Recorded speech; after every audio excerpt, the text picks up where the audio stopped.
Have you ever felt choked up, silenced, or like your voice isn't safe? If so, you're gonna wanna listen to this podcast. Today, I'm talking with vocal coach Claire Delaney. Claire works with West End performers, drama schools, speakers, singers, but also has her own personal experience of C-PTSD. Her trauma showed up in her voice. She would literally lose her voice around anniversaries and big triggers and kept being told it was just a technique issue. But she later discovered it was way deeper than that. In this episode, we talk honestly about online oversharing, safe spaces, people pleasing, the performance industry, and what it really means to be trauma informed when you work with people and their voices. And even if you feel like your voice has never been affected by your trauma, you're going to learn so much about how trauma is connected to our bodies and what we can do about it to grow, heal, and evolve through that. Sit back and get comfortable because this is another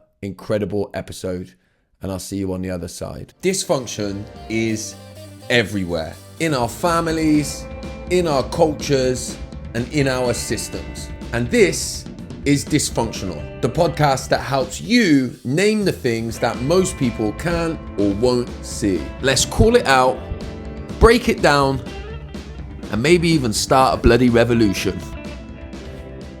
Claire. Hi. Welcome back. Thank How you. are you doing? I'm doing really well, thank you. How are you doing? I'm good. It is a Monday morning that we are recording, and I think I'm doing all right in spite of how bloody freezing it is everywhere. Is it cold where you are, by the way? Yes, but I have my caffeine, so I'm good. I'm good to Caffeine go. solves everything. It Yeah. does, yeah. For the listeners at home, by the way, we have said welcome back because we have recorded a podcast already, Yeah. but we went a little bit deeper than we needed to on certain things. So we're coming back and we're doing it so that, so that everybody gets to feel more comfortable. Is that a fair way of saying it? I think that's a fair way of saying it because I had such a trauma hangover after that.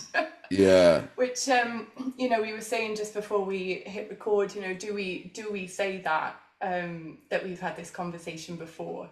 And I think even just that has some relevance to what we're going to chat about today, because I think sometimes we don't know how much we can almost re-traumatize ourselves, right, by talking about the thing. So you've got to have the spaces to be able to do that, which you did for me, which is why I was like, I just talked about it so much. But then it was afterwards, right? And you then have that hangover of, oh God, other people are going to hear this Yeah. as well. So even though the space was safe with you, beyond that, didn't feel it. So I really appreciate you having me back. Yeah. Yeah. But I do think that's an important point, and like when we're creating a platform like this, you want a like nice, free, safe conversation. So we sort of create that atmosphere, but you also want to make sure that you give people the opportunity afterwards to like decompress and think, do I want to see that with people? Because, Yeah. some people say to me, oh, I hope that one day I can reach a place where like they'll say things like, I'm as healed as you are, so I can speak about it that openly. And I'm like, it's not a measure of how healed you are, like No. of how openly you speak about stuff. And although it seems like I'm very open, I am very open about like the stuff with my dad, for example. Yeah. But that's Yeah. because it's almost circumstantial. He died a long, long time ago. He doesn't really, there's no sort of family. So there's not a great deal to like think about externally, but there's lots and lots of stuff I don't talk about publicly, right? And it's because I think, you have to pick and choose who and what spaces you share about your stuff. And I think there's a big Exactly. learning in that. It's not like, can I reach a space where I can just verbally talk about everything everywhere? It's more like, can I create safe spaces in my life to do that? And can I recognize when they show up as well, isn't it? When I'm feeling Yeah, safe like that, and yeah, what my boundaries are in terms of how much I share and where. yeah, And yeah, I think that's all exactly. part of it then, isn't it? Yeah. And like it takes a lot of courage to go away and know your limits and come back. I mean, I know I said to you, like, take some time, let's see, and all that sort of stuff. But we all have, most of us still have people pleasing tendencies that would, I would, Oh, in my mind, I might be projecting a bit here, but in my mind, I'd be going, well, he has to say that. He doesn't actually mean it. And if I say I don't actually want to post it, then he's going to be well annoyed with me. And, and it would be easy to like, not easy, but like you could go down the route of just let me shared it and then be over there, oh, like, yeah, it would have yeah, been a not disaster. comfortable. Yeah. Yeah, it would have been a disaster because, like you say, you can't help, I think, if you've come from that kind of background, to have these people pleasing tendencies. So Mm. my immediate thought was, oh my God, I've shared too much and he's going to hate me now because I'm having to force him to do this again. And my email to you was like this long. I was like, I'm really sorry. But, it just being able to have that show up as well, because that was the first time I'd really had that conversation with somebody that I don't know, Yeah. outside of the realm of therapy and things, and that was a first for me. So I had no idea how that was going to show up, and that's the thing, you don't know how these things are going to show up until you're in it. Yeah. So to have that time afterwards to go, oh, actually, can I watch it back? And I watched it going, if I was an audience member not knowing this person, would I feel like any of this has relevance? Mm. And for me, I was like, no, that felt very like something that I needed to do, maybe.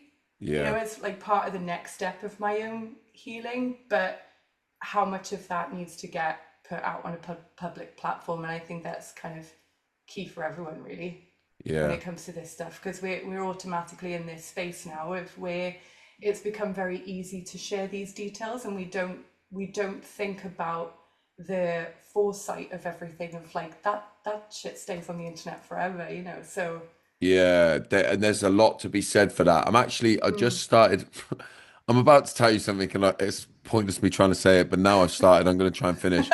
I've just started reading a book. I can't remember the name of the author or the name of the book, but ultimately, I think the premise of the book, and I'm only at the beginning, so I'm not even convinced the whole premise of the book is this, but he's talking about exactly that, how right. like in this new era that we've got, we are giving away a lot of ourselves, often publicly, without thinking about the kind of like kickback and what that might mean further on down the line and stuff like that. And I do think that we all need to be aware of that, both like us sharing personally, but then also people like myself that have platforms and stuff like Yeah. that. Like, because I've heard stories of people doing podcasts and then having a similar reaction to you did and contacting the podcast and being like, can you even not share it, or can you do some like heavy edits, and be getting a lot of kickback and being made to feel like they are being, yeah, I've heard it, man. And so like Oh, you have to handle it with a lot of care and stuff like that. And that's why, that's what we try and do with all the forms and everything before, just to make sure that people know what they're getting themselves in. I remember right once when I shared, one of the first times I ever publicly shared about my dad, and it was with the Sun newspaper. We're doing an article for like Mental Health Week or something like that, yeah.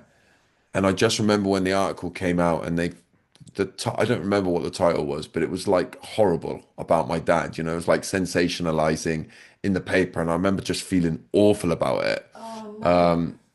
Yeah, so I know what it's like navigating that stuff. And how do you navigate something like that, though? It was hard at the time. I just had to Yeah. think. Luckily, I had social media. I didn't have anywhere near as big a platform as I got now, but I felt able to go on social media and go, "There's an article in the paper today," and I gave the article willingly, but the title, Bullshit, yeah, isn't it? Just for yeah, like clickbait or whatever it is, isn't it? yeah, man, yeah. And then like even like down to, because it was in the Sun, I then went on to do something for a guy in Liverpool, and because in Liverpool they don't read the Sun, right? I don't know if you know this, No, but I because didn't of know some of the that. history with things like Hillsborough and the way that the Of Sun course, newspaper yeah. wrote, none of them read it. And then I was doing this stuff for like a guy that used to play for Everton Football Club, and it came out that I'd done this article in the Sun, and I was getting absolute people on Twitter at Oh, the time. I'm not on there anymore. Well, I am on there, but I don't really use it. But yeah, and same. they were like, "You work for the Sun? How dare you?" And the guy who's like, was it a podcast? Whatever. But he like messaged me and was like, "Mate, do you fucking work for the Sun?" And I was like, "Nah, I did an article for them." He's like, "Why the fuck would you do an article for the Sun?" And I was like, I don't know. "I don't know. I just got asked and did it, you know." Yeah. I didn't think about these things. So like, but you know, you have to really think that once it's out on the internet, it's there for everyone to see, you know, and Yeah. it's accessible all of the time. Yeah. And we all need to think about that, you know. And I'm glad you said that as well, because, I think especially with the industry that I work in, you work in, you've really got to be careful with who you share this information with. That you sometimes you'll be in a room with somebody that will say that it's a safe space, and you learn quickly that it isn't. Yeah, And I think it's learning that kind of stuff of like, do I feel comfortable to share, and what am I comfortable sharing? I think it's got some relevance with the industry, especially with, I'll obviously circle back in a second and say what I yeah, actually do. yeah, yeah, yeah. But there are spaces where people are needing to show up in this kind of way, and tell people what's been happening for them, and they're just treated in a really negative way, and it just doubles down on the trauma that they're already feeling. So it has repercussions wherever you look at it, whether it's on the internet or whether it's in rooms where you're supposed to feel safe, and then you're not. Yeah. So yeah. Yeah, well, let's do it then. Let's circle back and just tell Yes. us like what industry you're in, what you do, so we can get an understanding because it's all going to be linked to what we're talking about, right?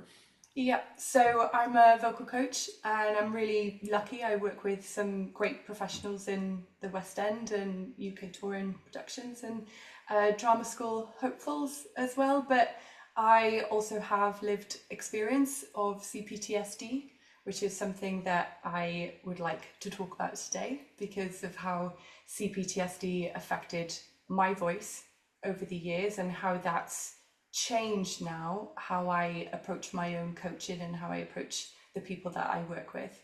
Hmm. And just because, for my ignorance, but I think it might be the same for the listeners as well. As a vocal coach, what does that mean? Are you like working one to one with people and like Yeah, trying to get them to improve their voice or hold their voice or what? that's it. Yeah. So a lot of people will come to me for the singing aspect. I do have actors come, or like public speakers come to me as well, Oh, to okay. just Wow. Right.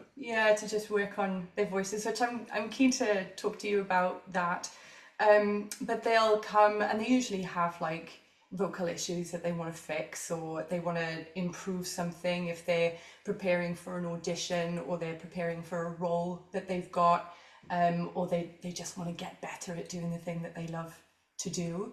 Right. So I tend to work a lot with that, but then a lot of it is also confidence coaching as well. It all kind of amalgamates as they come in. So I do mostly that. And I guess, and this is what we're going to come on to talk about, Oh, like sorry, that's people, my dog. well, welcome to the dog is now in the building. Don't I worry. knew she was gonna be. I've even put a sign on the door going, "Please don't knock," and somebody knocks the Oh, is door. that what's happened? Do you need to go and get it? Do you need to get No, in the no, no. door? I've got my lovely housemate who's gonna go and do Oh, it. I thought Yeah, you were going but to say your lovely assistant. I was going to say, wow, the vocal I've coaching moved pays up in the well, world. huh? Yeah, yeah, Yeah. No, yeah. Belle thinks she's my assistant, and she's not. So But what I was gonna say is, don't worry about the dog, by the way. Don't let it put you off. This is the yeah, podcast that the dog is okay on. We welcome the dog. she's Um, like, nobody's talked to me yet. I yeah, want to be spoken yeah, yeah, to. yeah. Good girl, It Belle. sounds like the dog doesn't have any vocal issues anyway. No. Um, We could all learn something from this one. Yeah. is it a he or a she? It's a she. Do you want to see her? If Yeah, you'll let me she. I pick her feel like up. she's not gonna settle unless we like bring her into the equation. She's not, is she? Come here, little Every time birdie. you stop stroking her, she barks again. She's, there she is. Oh wow, look at her, look. So she's basically an Ewok, isn't she? I mean, you're very cute. She's A like, I lot don't know of what to do hair. now. She feels That's on the her. spot now. She's like, okay, put me down. But yeah, like the voice, I guess, is very linked to the struggles. You know, when I look at like my own work, I think a lot of what I do, as I've noticed one of my what do we call it, like positive traits, one of my abilities is to be able to vocalize the things that people otherwise haven't been able to, right? And so I Yeah, really realize there's a lot of power in how we vocalize stuff, yeah. right? So the two are obviously like massively linked, right? And the Hmm. confidence stuff and the kind of like I'd imagine, correct me if I'm wrong, when you say a lot of it's confidence coaching, you get people that come to you that think they can't do a certain thing vocally, and actually what you just need to do is work out why, not teach them Sorry. how. Don't Can I worry. just pause it two Yeah, seconds? yeah, yeah, yeah, yeah. Sort the dog, yeah.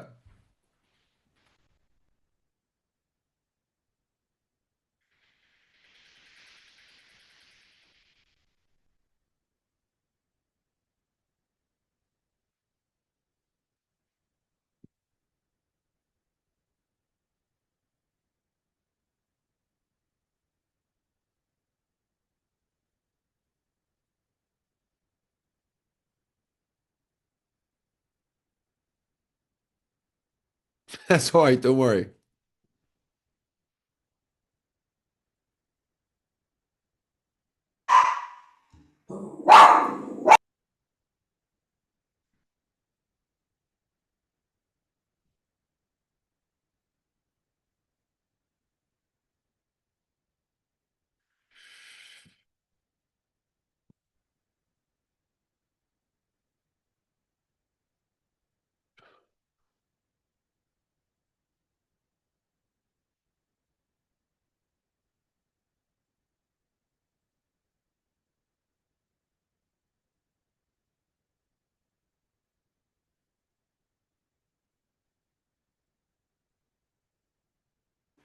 No, I might have to edit that bit.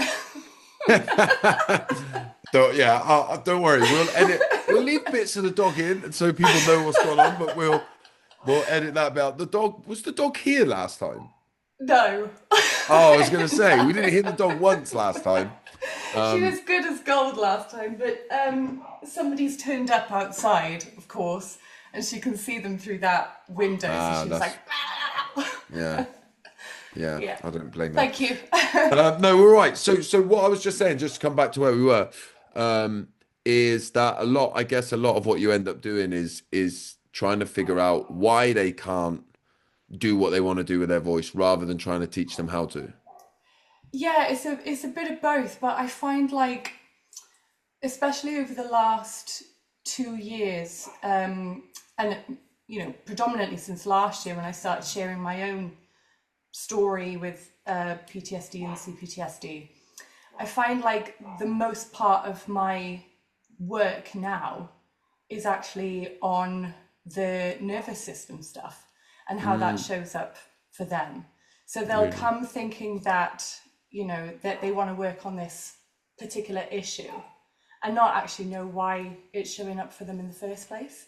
So a lot Yeah. of the work that I do now is more of like getting their voices back to feeling connected to them, which I never thought Yeah. that that's what my work was going to be. I was very much like centered on musical theatre and opera and all of that sort of jazz. But you find quite quickly as a vocal coach that it becomes so much more than just the music or just the voice, Mm, you know? yeah, and there's a lot of things driving it. Yeah. Mm. So can we do a little bit around your I know you want to share a bit on it. So let's do a little bit around it, around your personal journey with your own voice.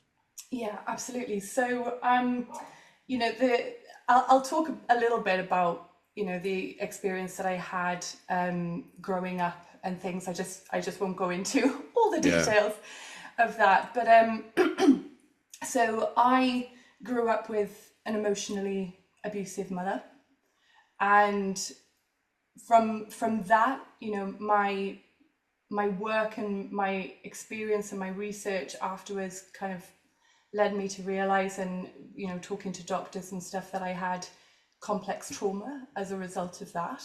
And there was an event, or an experience in 2014, which was more like a shock trauma, and it just basically compounded the trauma that I already had. And I spent my life with my mum, just kind of silencing myself or being silenced by my mother. She was very manipulative. She would gaslight a lot. She would scare me a lot.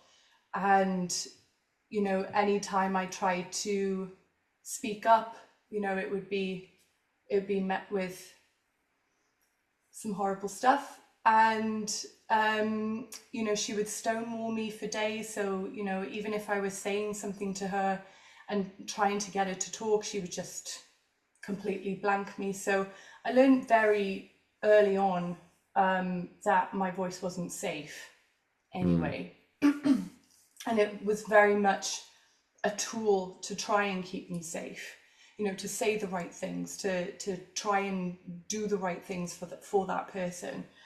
And of course, if you're with somebody like that, you're never going to do well from that. You're never going to actually get that right. And when I left my mum, so this was in 2014, this was the big event, in my head, because I had finally fled that situation, I kind of thought that was it, and I'd be able to recover from that, and I'd be able to move on with my life and all of that. But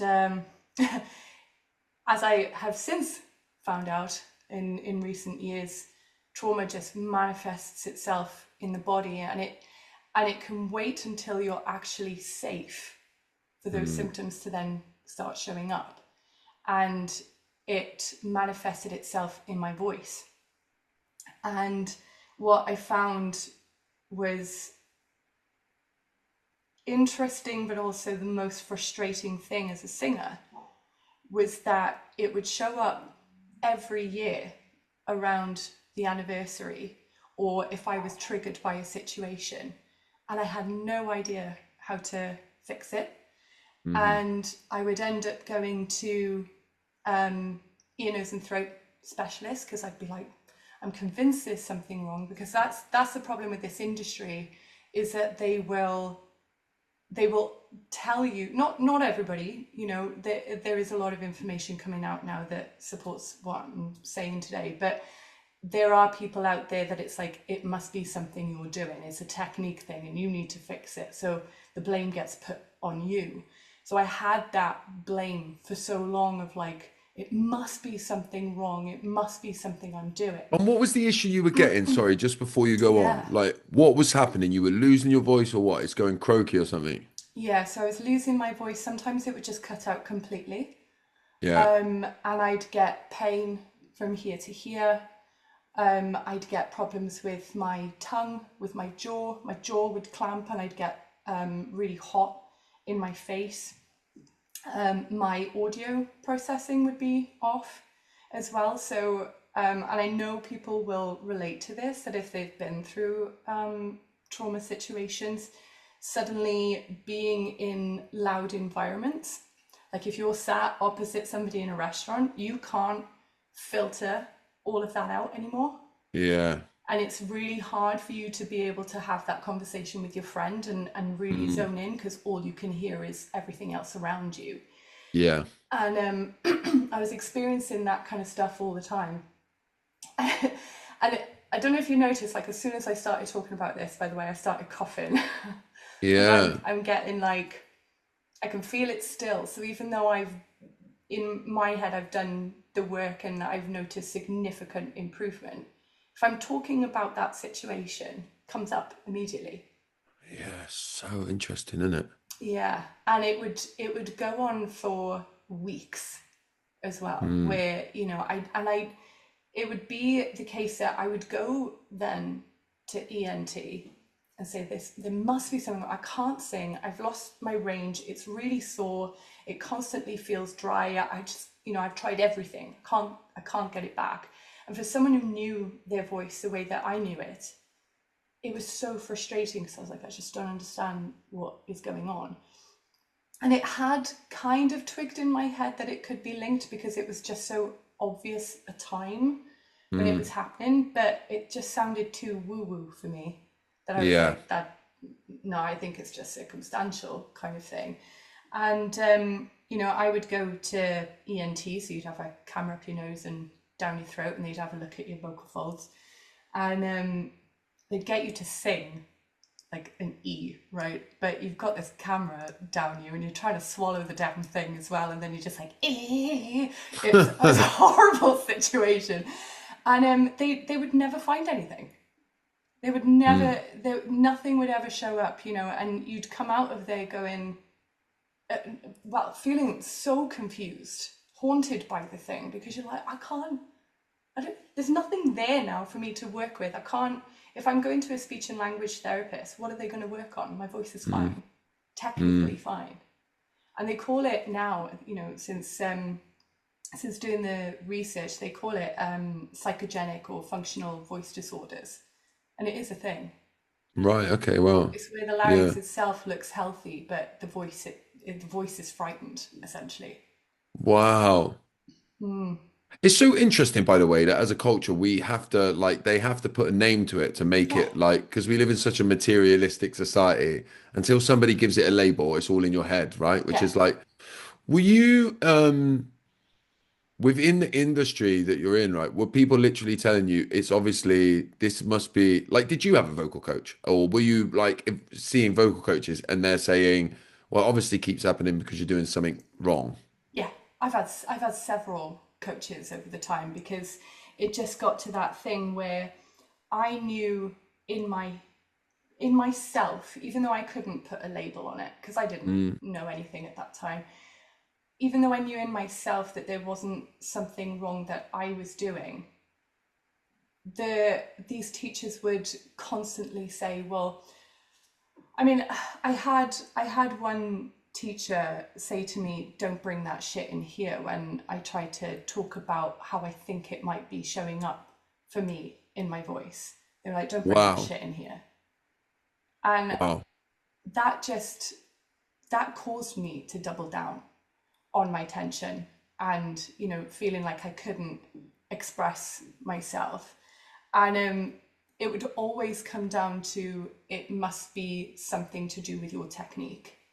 And we'd run through the technique, and there would be things that I would be doing that they'd go, no, that's wrong, and you should be following this format. And rather than working with the body that was in front of them and the person that was in front of them, they were so stuck in the mode of what they knew of teaching, that anything outside of that was almost like a threat to them. They didn't know how to work with me. And that just felt so isolating. And I remember there was this one session that I had with somebody, and she said something really, really quite cruel. And I walked out of there and I was in tears, and I just thought to myself, you know what? And that was the turning point for me becoming a coach, because I thought, I am never going to make somebody else feel like that. I'm going to do Mm. everything I can as a coach to create the kind of space that I would want to walk into. Mm. I have not been perfect, let's be frank. At the very Yeah, of beginning, course. I didn't know what I was doing. I was learning on the job, and I was learning with the people in front of me, getting it wrong, getting it right. But as the years have gone on and I've done more of my own work, and I think that's important for us, if we're working in these kind of spaces with people, I think we also have to do that work on ourselves to be able to show up in your best way that you can, to be able to Mm. help somebody else. Yeah. and that's why I think my work has just changed so much, especially in the last 2 to 3 years, when I started Yeah. doing therapy and things like that. And then just stripping off basically everything I knew about the voice and saying to myself, okay, I'm working with human beings. I'm working with people with nervous systems. They walk into the room together, Yeah. and the voice is part of that nervous system. So I need to work with that. And I need to Yeah. remember my role in this. It's not a hierarchical system like we get confronted with all the time with vocal coaches or with directors in this industry. You are just working with people, and Mm. you have to approach it as such, and you have to be open-minded to go, they may not be following the pattern that I know, that I recognize, or that I know from my own training, but I'm open to developing a relationship with a working relationship with this person to get the best from them.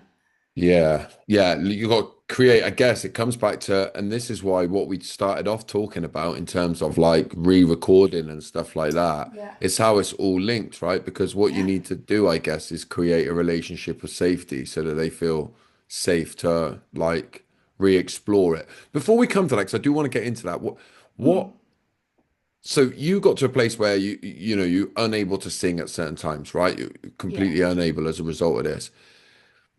Are you at a place now where that doesn't happen as much? Have you got to a place where you're not affected by it? What Yeah.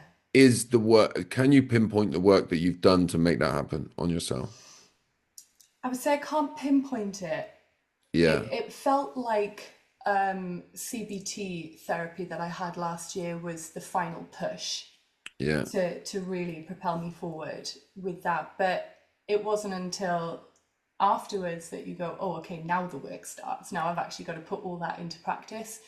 And I feel like any kind of healing journey that you embark on, you've got to come at it from all angles. yeah, So, looking into breath work that I did with you, and the therapy itself, I was doing journaling, I was doing somatic stuff as well. I was doing training, just fitness training, so that I could bring some trust back to my own body, and get back into my body, because I felt so yeah, disconnected from that at some stages, and especially with when the voice is fucking up and going all over the place, you just feel like you've lost all sense of self, you've lost all sense of expression. So to yeah, do any kind of work that gets you into your mind, into your body, I think was my best way of doing it, to just go yeah, like, I am literally attacking this from every angle I can get, yeah. and then it was last year when the anniversary came around and my voice was fine. Mm, And I think I said to you before, it was such an anticlimax, yeah, because it was just there. I was expecting, like, if it was going to be there, I was expecting fireworks, and this feeling of, oh, I need to celebrate. And it just didn't. It just kind of rolled around, and I went, oh, yeah. hasn't hasn't buggered off. Yeah. Do you think that the confirmation that gave you the acceptance and the realization that what you thought was right. Do you think that was like a massive piece? Did it change instantly then when it was like when you got that validation, I guess, that Yeah. yeah, this is what it is? Because when I look at like my own journey, like one of the biggest changing moments in my life was when I found Nakoa and realized that being the child of an alcoholic was like a thing and that Yeah. some of like a lot of the ways that I felt loads of people feel them when they've got a parent like mine. Because I Yeah. went from I'm crazy to oh okay this makes sense. It didn't necessarily stop some of the struggles I had, right? Mm. But a lot of them really did subside instantly almost because it was like, oh, I'm not crazy, you know? And I guess Yeah. like it sounds like there was like a similar thing happened for you in that sense. Well, because they call it co-regulation, don't they? Yeah. And it's Yeah. like, finding people that legitimately get it Mm. and understand it and hold space for it. rather Mm. than saying, oh, get over it, or buck up, or whatever really helpful phrases that they throw at Yeah. you. You're like, Yeah. thanks, didn't think of that. I think being in those kind of spaces really do help you to not feel isolated in your experience, and that in itself just breeds a sense of safety, and that's all Yeah. the nervous system needs, right? It just needs that feeling of safety to be able to then open itself up to do the things that it needs to do, which Mm. in especially in the coaching room, that's learning, taking risks, and expression. And I'm working in an industry that tells you that you need to be able to showcase all of these emotions on the stage, but none of that gets looked after if the real emotions show up. You're told Yeah. to get on with it. Yeah. The show must go on, kind of thing, or don't bring that shit in here. Yeah. But they will happily showcase a story on stage. The irony of Yeah. that is something I'm really still struggling with.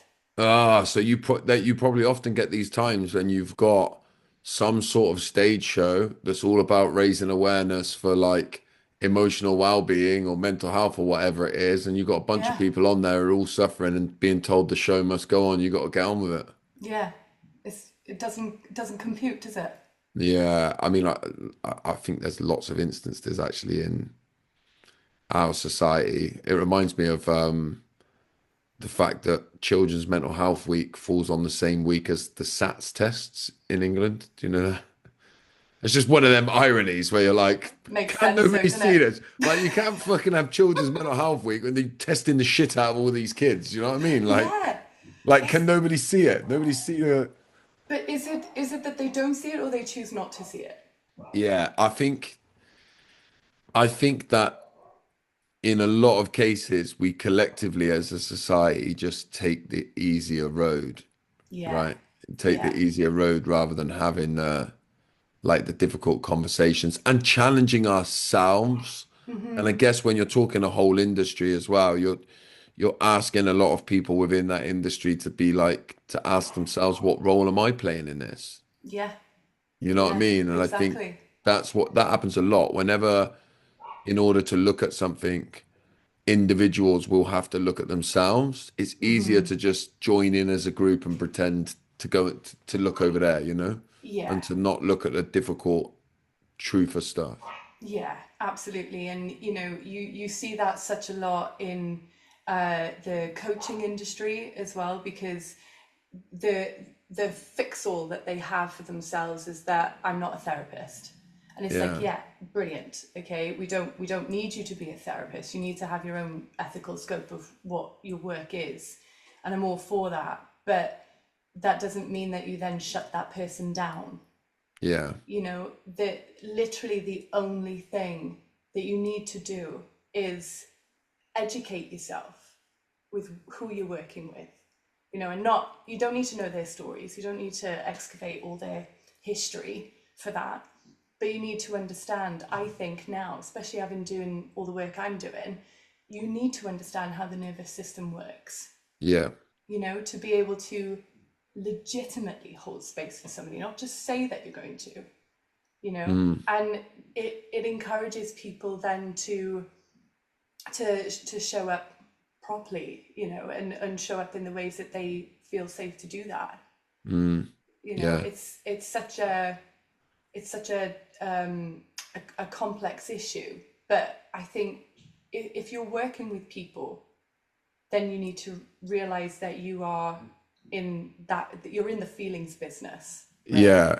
Yeah. Yeah. You can't separate it. You know what I mean? You I can't. think like there was like this drive when the mental health conversation first started growing, and then everybody, like, we just sort of like tried to like unqualify anybody, and I think we made Yeah. everyone go, oh, if somebody says they're struggling emotionally, if you're not qualified, you better tell them that you can't be there. And that's just not what it is to be human, man. Like you say, No. if you're dealing with people, you're dealing with emotions. It's like, and we're all capable of that because that's what we're Exactly. fucking Yeah. made to be capable of it as human beings, you know?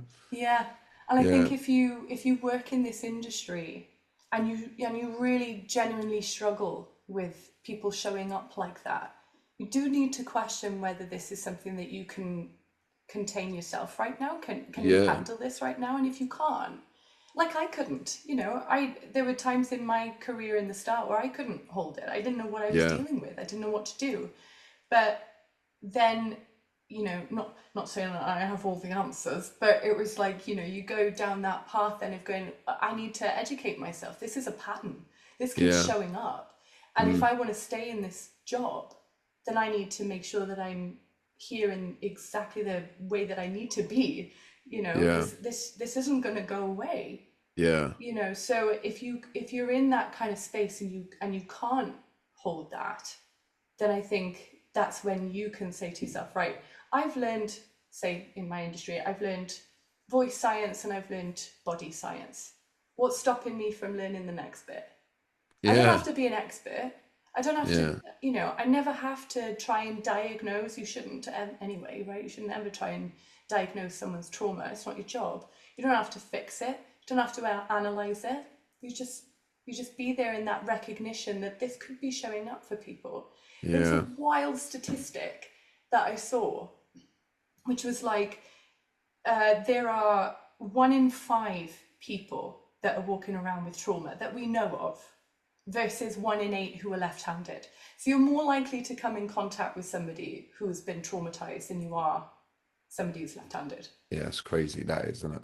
So in my head and the way that I work and what I'm trying to encourage, just by having these kind of conversations, I'm trying to encourage like fellow vocal coaches or directors or choreographers and all the people that work in this kind of sphere with other people. I'm just trying to encourage them to think of people walking into your room as like the rule, not the exception, that they're probably carrying some trauma. And again, it's not up to you to find it. It's not up to you to try and, dig for it, but recognize that when these people say stuff, a lot of the stuff that gets said in my room is like, oh, I don't really know why that happened there. Oh, I can't seem to do that, and I don't really know why, or I'm sorry, there's a lot of apologizing going on. Just recognize that that isn't the failing of the client or the student. That's not them being lazy or dramatic or anything else that they get labeled. It could be something that they don't even know is happening. Yeah. What sort of things do you get then? Like, I'm not asking you to be specific, but like, what sort of things do you see in singers that are like, red flag seems too extreme, but like that make you go, oh, this, this, I should be aware here that this could be linked to trauma. And again, I'm not saying that you're going, that means they've got trauma, but like that make your ears prick a bit and go, okay, maybe I need to make sure I'm really holding some space here because it could be that. Is there like common things? There are that, that I'm picking up on as I go along. I'm still in the very early stages of this myself, but I always say to people, I'm not an expert in trauma. I'm not even an expert in my own trauma, So, tell me about it. But you just start to recognize patterns, and I kind of hope as I go along in my career that I'm just going to pick up on more, and it's going to help to propel me further into the work that I'm doing. But it's usually things like people will come to me now because they've had a bad experience with a coach or a director. Right. And I don't know if that's just because of the way that I talk about stuff on my social media or, word of mouth, hopefully, that they will come and they'll say, oh, my teacher said this, or a director said this to me. And it's usually pretty harsh, and that's just being mild about it. There's a lot of bullying that goes on. There's a lot of minimizing that goes on, and shutting people down, all of that sort of stuff, all in the name of you're replaceable. So, work hard, buckle up kind of thing. And they're usually coming to me because they just need to feel different in a space. They need to know that they can show up. and work on the thing that they love to do. But usually, like the physical symptoms that will show up is the key comment is tension. I have so much Yeah. tension. Like I could feel it around here, and every time I go for this note, it doesn't come out.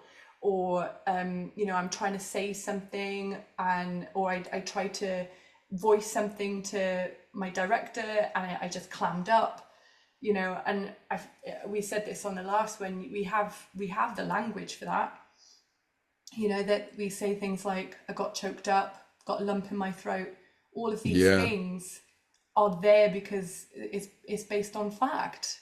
Mm. You've got the big old vagus nerve. Have you ever done the polyvagal theory or read up about Yeah. polyvagal Yeah. theory? Yeah. It's great stuff, isn't it? I mean, it's Yeah. fascinating stuff.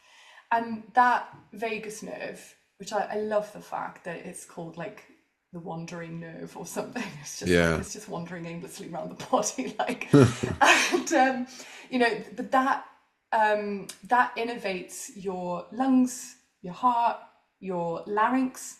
So to say that anything to do with traumatic experiences or stressful experiences don't show up in the voice, that's not a Mm. thing, is bollocks.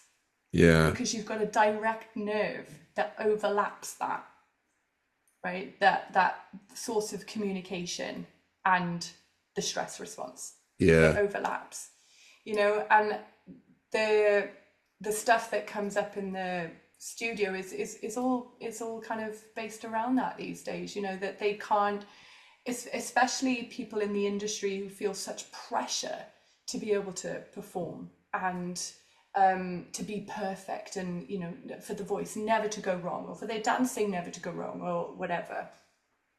That stress in itself is sometimes too overwhelming for the body, especially if it's Yeah. coupled with trauma, Yeah. unresolved trauma, right? And how that stores in the muscles and the breath and all of that sort of stuff, and how then that manifests itself when they're trying to do the thing. And if the thing is singing, but that singing is marred by all of this previous history around speaking up or singing and getting belittled and mocked, then it's not going to feel safe to sing, Yeah. and I think that's what I have been trying to start, that conversation. That people are having that conversation, I just don't think it's happening enough, Yeah. and the more that conversation happens, the more normal people are going to feel like they are, and the more Yeah. normal their experiences feel. It's a very human response to Yeah. be stressed in those situations. But the performing arts industry is very much like, if you feel nervous, it's almost like that's a moral failing. Yeah. And it's like, Yeah. dude, that is normal. You're supposed to Yeah. feel stress in this situation. But the difference, I guess, is, when it comes to trauma, is that stress feels the same or feels Yeah. similar. And how do you help that person feel safe in that moment, that stress, even though it feels the same, is not the same? Yeah. Yeah. And Yeah. recognizing that happens for people. And that's the key thing, isn't it? Because they feel so similar, right? Like anxiety, excitement, nerves, Yeah. stress. It's like, in many ways, sometimes we're talking about different words for like the same feeling, Yeah. right? Like excitement and anxiety, you know, are very different very difficult to describe them differently physically. Yeah. And I think that like what I hear you talking about here is like it's agency for people, right? To be able Yeah. to just go, because I feel like when you talk about the sort of vocal coaches that you experienced or directors that you experienced early on, certainly some of the more negative ones, it's just like fucking try harder. Like if you Yeah. feel tension in your throat, try harder. You're doing it wrong. Try harder, right? And Yeah. I can feel myself, my body tensing up more if somebody's saying that to me, right? Than if Yeah. somebody goes. And I guess this is like the change that you're talking about when you talk about holding space as a vocal coach. It's not like going, oh, tension in your throat, that could be trauma. You could have PTSD, right? We're not Yeah. saying that. What we're going Yeah. is No. like, instead of the going tension in your throat, well, look, you need to fucking like work on this. It's like going, okay, that makes sense. That's Yeah, normal. There's lots of reasons people hold tension there, right? And I don't know, you might go, I held tension there a lot, and it turned out to be like from stuff that happened to me and when I realized that I like settled. exactly. And I think that like, like you say, when the statistics that you give about people that are experiencing trauma and stuff like that, it's so much the same with a lot of these things I hear when I talk to people about being trauma informed, when I talk to people about like becoming more neurodivergent aware, yeah? Like all of the things that people are saying that you should do are things that I just go, you should be fucking doing that anyway. Exactly. It's It's just like like a a human being, When baseline if someone's coming thing. to you one to one and saying I get all tense around in my throat, like to Yeah, me, the first response should be, all right, man, let me fucking be with you with that for a minute, and let me see if you just need a bit of support into finding what that is for you. yeah. Like You'd we should be think, doing that right? to everyone, I irrespective of know. trauma, you know? Yeah, yeah. Um, And this is the thing as well, right? It's not up to us ever to yeah, decide um how legitimately traumatized somebody is. Because yeah, however trauma shows up in them, however their nervous system is responding, is their reality. It's not up to you to go, oh, that trauma's not good enough. That trauma's yeah, not big enough. yeah, And you need to, or I think, we need to help people realize that once they stop bulldozing their biology, of like yeah, how these things show up, then, everything becomes more workable, yeah, and more doable. And it is literally just showing up as a human being with another human being and going, I get it, I see you, let's work it, let's talk about it. yeah, And you don't yeah, have to share anything that you don't need to, that you don't mm, want to, but let's talk about it. Let's get in there and see what else could be happening, because a lot of the time, and this is what I'm finding so fascinating in my own work, is that it's not anything to do with technique. They've yeah, been working on technique since the cows came home, yeah, and then all of a sudden something has happened, or like there's a buildup of stuff that's happened for them. Even, we're not even talking about the struggles that people face if they are in an industry, or just in life in general, right, that doesn't support people who are trans, or non-binary race, disableism, all of that sort of stuff. We're not even talking about that level of trauma that people are facing. That's an yeah, ongoing, layered trauma. yeah, We're sort of narrowing it down. Well, in my head, narrowing it down to like certain events that have happened, but it's like it's so layered and it's so complex, yeah, and that's yeah. why we have to treat everybody as if, as if they are just like human beings. Do you know what I mean? I Human guess beings, I get that's it, so man. wound up about it. That's it, man. But that's Yeah, it. I feel like as a society, and I could do a whole podcast on it. Maybe I will one day. But like, yeah, you should. we've come so far away from being human, right? And I think Yeah, that's been from a top level it's a very purposeful act, right? Because yeah, we live in like hyper capitalism now. We live in a society that's like, how much money can you make? How much money can you give into the system? And all of yeah, that kind of stuff. And so if we accepted the reality that most of our struggles are actually driven struggles that need like social change and human change in order yes, to be dealt with, then the people that are getting rich off of everybody's distress wouldn't get rich off of everybody's distress. So we've like become very materialistic, and even like the way that we talk about trauma. And it's yeah, like trauma's become this big word, but ultimately we are all a collection, a cocktail of our genetics and our life experiences. And when we yeah, say trauma, we mean a response, right? We're just talking exactly, about a yeah, response that we've created as a human being. So it's like, you know, I always say, if we just get rid of the word trauma for a minute and just talk about responses, you could have had the perfect childhood, but like what but when you were at school, people took the mickey out of you when you spoke in a certain pitch. yeah, And so as a yeah, result of that, you changed that pitch just subtly without even maybe realizing it. And Yeah. then, and I'm making this up, but then you could go want to be a singer when you're older, and actually, like, we can call it trauma or whatever, but you created a response in you that's now impacting you, and it's a very, it's a very human thing that's happened to you, Yeah. and so it's nothing to do with technique. It's to do No. with like just being able Your to response. understand that and like understand that response, and that's what I think that you know. I I find myself sometimes want to go, everyone's got trauma. We've all got trauma. But what I mean is that we've all got a bunch of responses in us that Yeah. serve us in one area in our life or one time in our life. And Yeah. we've now reached a stage in life where they're hindering us in some way. And we just need to Yeah. see that response for what it is, rather than like thinking that we have to create a materialistic idea of what must be happening, Does that make sense? Yeah, yeah, exactly. And it's why I love your your posts that are always like, I'm not some lotus sitting, whatever it Yeah. is, guru that's gonna, charge you thousands of pounds to heal you. Like, you got to be aware of all of that as well, that when we are having these conversations about trauma, and that in itself can feel really overwhelming, that you get suddenly Yeah. hit with, oh god, that actually sounds like me, and now I need to fix it.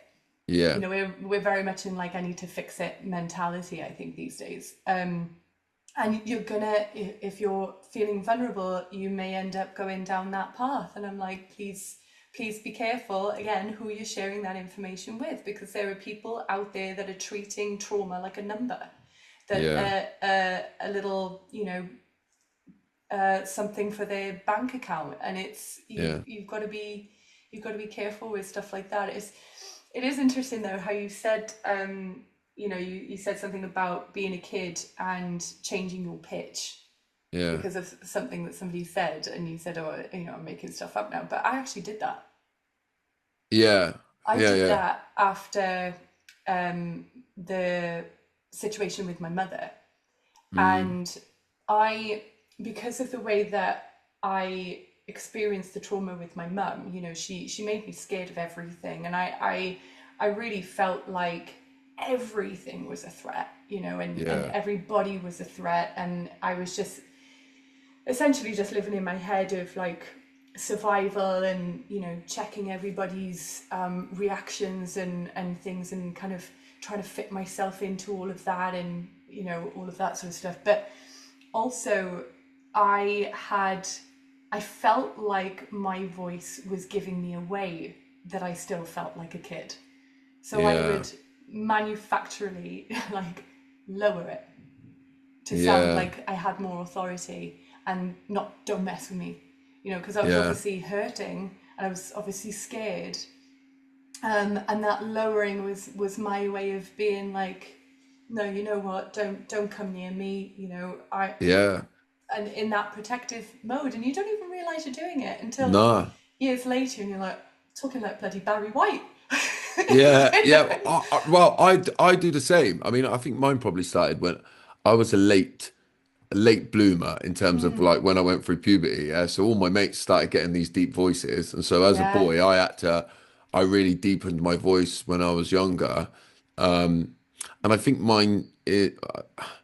look, I'm psychoanalyzing myself a little bit, but I definitely feel like my voice is sort of more strained and husky because I've always been desperately trying to get my words out in a way that makes people understand me. Yeah, and that's yeah, it's no coincidence. I've gone on to be a little bit of like a wordsmith in the work that I do, is because yeah, I've always felt misunderstood. So I've always been trying to use my words to be more understood. But even like I even go same down here. to I talk about this crease in my eye here, yeah. And people like joke about a resting bitch face and all that sort of stuff, yeah. But Yeah, my resting face is an angry one like that. yeah, And I have to it's softened a bit as I've got older, but sometimes I realize I fall back into it and I'm like, for people that are listening, I'm like screwing my face up. But I learned from a bit of an age, if I screw my face up, people will stay arm's length from stay me. away. Yeah, And so, like, my whole face has changed as a result of that from being in it. I've got this yeah. a bit of But the like body Botox in there. remembers, right? Yeah, exactly. Don't use Exactly. Botox. don't do that. No, because then, right, anybody with trauma, right, who really uses sort of micro expressions to help them gain a safety in the Yeah. world, right? I find I've got nothing against people who want to do it, but just know that if I'm having a conversation with you and you've had Botox, I really struggle because Yeah. I can't see your micro expressions. And for Mm. somebody who's come from a trauma background where that was the difference between safety and not, that's really quite tricky to Wow, yeah, I never thought to go through. And and I feel like that's where I'm at in my job as well, that knowing how not to jump on the positive train to the unicorn land of smiles, right? But about how trauma kind of like helps my work. that. But it is that ability, I guess, to scan for micro expressions or micro changes that helps me with my clients. Oh, definitely, man. There's You no doubt know, about that. Like it's my one of my greatest like assets in the work that I do, yeah, it's like my sensitivity coupled with the kind of trauma and what I experienced, my responses when I was a child means I'm great at, I'm great at exactly. reading people and Yeah, that's why I talk a lot about accountability because people like you, me, and other people in this space, we've gone on to use them traits for good. yeah, I also think that abusive people are the same, but they've gone on to use it because if I see the subtle changes in you before you do, I can either yeah. use it to try and help you, or I'd Or be I'm bloody gone. good at abusing you, right? Oh Do you know yeah, what I mean? yeah, Yeah. Do you know what I mean? exactly, yeah, So like yeah. that's like, you know, It's choose your poison, really, isn't it? And yeah, exactly. Like it's accountability in the end. I want to use it for good. what do you reckon though? Like, I've always wondered this, and maybe it's because we don't think like that, and like thank God, right? But what is it though that causes that choice? To decide whether you're going to go down that route of I'm never going to make somebody feel the way that I felt, or I am, because Yeah. what is that? Like, is that just unresolved stuff? And it manifests different? I don't know. I don't know, man. But what I think is that there's a lot, right? So it would be wrong to whittle it down to one thing. The role that you Yeah. played when you were a kid, if you were like the golden child, you're probably more likely to go on to be like more like them because that's the role that you play. But not all golden children go on to be horrible. So like Yeah. I think there's loads of things in it. And then and I like think that I think this is my opinion.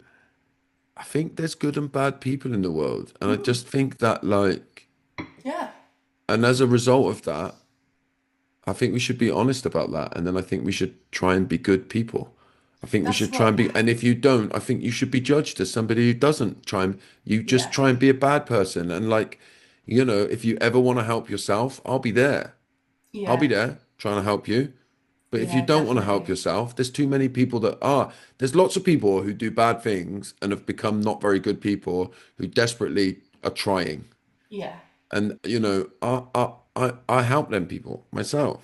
Yeah. Then there's this other pool of people that won't even they don't even want to They just try. don't want to do it. And like in the end, it's like I don't know. I don't know what makes you like that, but ultimately, like you're going And to be that's judged by And that. that's the question, isn't it? Because I mean, that's what helped me move on from my mum as well. It's just full on accepting that she's a bad person. Yeah, You know, because for years as most kids probably would, right? They're going to blame themselves. Was it something I did? yeah, Was it something in me? And I would carry that into every relationship that I had. Friendships, client relationships with partners and stuff. I would carry that in there as well, of just being like, I need to make sure that I am, doing everything right. And then of course, when you fail and you get things wrong, yeah, then again it keeps manifesting. And it's like, as soon as you get that acceptance that actually no, that person was just bad. Yeah. It sets you free Yeah. of like going, okay, now I get to figure out who I am Yeah. without having to please some person who I don't see anymore, Yeah. you know. And it shocks people when I say I don't know if she's alive or not, Yeah. because they're like, oh, but she's your mum, you know, Yeah. and you should forgive. And I'm like, fuck that. Yeah. And I think what a lot of people end up doing is they compare, like, they start thinking about that one time where their mum let them down. And Yeah. they're like, and I didn't speak to him for a month and it's a month I'll never get back. And you think this fucking not the same, man. No, Like, you know it's what I not. mean? That's why Yeah. you lack compassion. Then people lack compassion because they can't put themselves in your shoes, And Yeah. like I've heard your story, and Mm, like I defy anybody to want to keep themselves in that loop. And that's what yeah. people will never understand. And that's the thing, you look back on that time of going, well, what if I had stayed though? I like who I am now and the work that I do, and it's taken me a fucking long time to get there. Yeah. But I do, I appreciate where I'm at now and appreciate the journey I've still got. But I do think back and think to myself, well, what would I be like if I'd stayed with my mum? I genuinely, and this is it's not a nice statement at all. I don't know if I'd be here. Yeah. I really don't. And Yeah. that's scary to me. Yeah. That I Yeah. would Yeah. have missed out on the life that I've had since. And yeah, it's been bloody horrible. PTSD is nothing to be Yeah. Yeah. Yeah. sniffed at all. But Oh, would I change the last 10 years or 11 years? I mean, I would have made it easier, that would have been yeah. better. Like, I would Yeah. have preferred not to have it, but I'm glad that I'm out the other end of it. And it's Yeah. that kind of conversation that I like to have with my clients of like, we're all in this, we're all having our own human experiences, and we all feel things the way that we feel them, and it's everyone's reality and everything. But if you are ever on the fence about things like therapy or somatic healing or breath work or anything like that, do it. Yeah. Do it. you know Yeah. I did have a question though for you, Josh. Go on. The breathwork stuff, and you Hmm. get people to do the amazing cathartic scream at the end. Have you ever noticed people's voices change afterwards? And not like I blew my vocal folds to bits, but like, do you sense this release in their voice when they talk to you Oh, afterwards? definitely. Yeah. Yeah. Yeah. Because that's something I experienced when I did it with Yeah. you, Yeah. right? Where, because as a singer, I was shit scared of screaming because I thought I'm going to give myself a nodule. Oh my god! Yeah. But by the end of that, the whole breathing session, there's nothing else for the body to do but scream. I know. Yeah. That's what I always say. Yeah. It's incredible, and it comes from a place that is so ancient in the body. Like I can't Yeah. I can't describe it. Like Yeah. how um animalistic it feels. That Yeah. it just comes from this place of like, you don't care. My singers are going to know this. You don't care what position your larynx is in. You don't care what your tongue is doing. You're just like, you know. Yeah. And the release I felt in my voice afterwards was like nothing else at that time. Yeah. It's amazing. Yeah. Yeah. And I mean, I have loads of questions for you anyway, right? About the talk that you did recently in Bristol. And Hmm. like, did you notice anything in the way that came up for you nerves wise in the voice? Or have you ever heard that in other speakers? Yeah, I mean, I notice how my throat closes up if I'm particularly nervous. Yeah. Mm, And I feel like I won't be able to finish a sentence yeah. because my throat's going to close up as I speak. I get a lot less nervous now and I find my flow and it feels like home when I'm on stage talking to people. So I think my voice Yeah. probably frees up actually, if anything, and I relax into it. Yeah. I mean, like I did when I did TEDx Bristol, you have to script it, so it was quite hard because I'm not used to that. I'm used to like Yeah. a level of freedom in what I deliver. Mm. But yeah, no, I feel like my voice frees up now. And is that because you're talking about the things that you're passionate about, do you think? Yeah, I think so because I get to talk a lot more like on my opinions now. When I Mm-hmm. used to share a lot of my story, I used to struggle with obviously breathing. You know, my breathing Yeah. would go really, really shallow, and I would sometimes feel like I'm not going to be able, I don't have enough breath to Yeah. finish saying a sentence, you know. So I used to get that Yeah. quite a lot, but again, less now. And it's because I guess, you know, there's a lot, I've been doing it for a long time.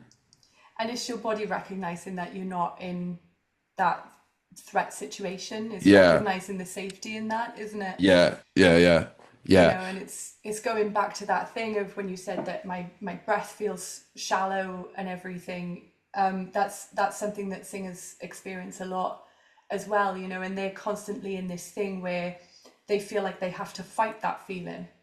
And yeah. sometimes just fighting creates this internal civil war that they It have makes it with worse. themselves, Yeah, and it makes it worse, you yeah, know. And just telling somebody that this is normal, you know, it's a normal human response, and maybe it's bringing up something in you as well, but this situation is safe.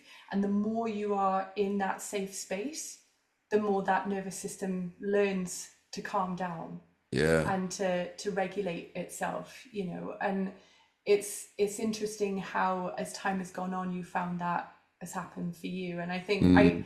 I know that that would help clients of mine to hear that and go, oh, okay, so somebody who's on a big platform feels like this and has got to this place, Yeah. Oh, gotcha.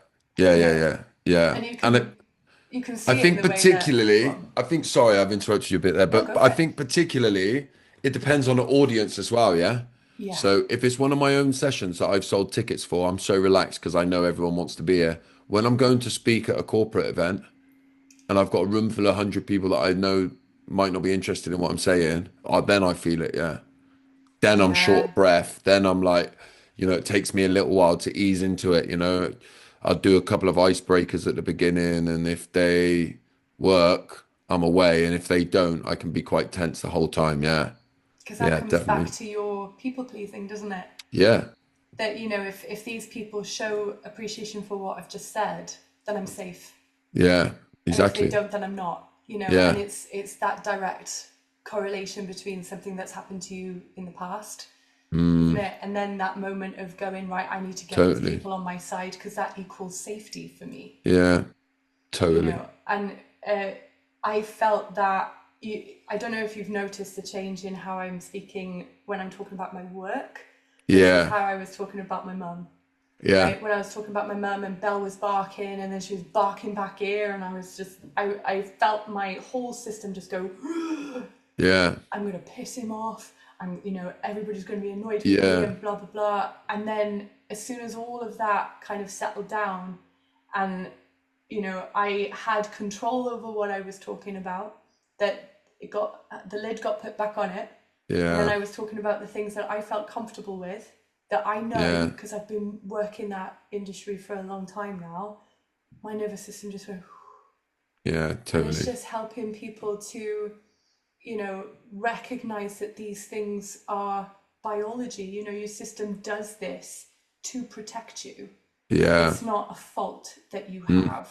And that's my thing with the whole industry. You know, I just want, I'm desperate really for other vocal coaches to be in that same headspace, and for other, you know, for directors, for choreographers, producers, and whatever who are dealing with all of these people, to just recognize their part in how that person can show up. You yeah, know, because if you want the best from people, then you've got to create the conditions to make or to help healing happen. You know, Yeah. you don't have to heal them, just create the conditions that they can feel safe in. Yeah. Yeah, I love that. And probably a good way to bring us to close, just in the interest of time. Like, I'm so glad we've done it again. And to be honest with you, I Same. feel like this has probably been way more, like you say, useful for other people. So, like, I Yeah. feel like we did the two parts that were needed. Like, you got the first bit out, and then we've got to Yeah. record a really like useful episode. And I really appreciate that, Josh. Thank you. I think that's Yeah, super important for people to know that there are people like you out there that will do that. yeah, You know, Thank you. because I think that helps other people Yeah. as well. So yeah, thank you. Any other parting gifts you want to give to people before we say goodbye? Don't have your dog in on a Zoom call. That would be it. Just don't do it. At least it keeps it human. I love it. I think it's honestly. beautiful. Yeah, It was like I put her on her bed, I had a chew there, I was like, she's all settled, she had jazz music playing this morning, she was chill, and then all of a sudden Yeah, it's like it's all part of it. Can't control it. Took you on a journey with your voice as well, so it helped to show in real time exactly what you mean. So in some ways it was perfect. Oh, thank you so much, Josh. Thank you, Claire. Yeah, thanks a lot. I did tell you it would be dysfunctional, so thank you for sticking around till the end here. And if you have enjoyed this podcast, then please help me to grow Dysfunctional by sharing with your friends on social media. You can find me at Josh_FFW. And then wherever you're listening to this or watching this, please make sure that you've liked and subscribed, left us a 5-star review and a comment if your platform allows it. And I'll see you on the next one.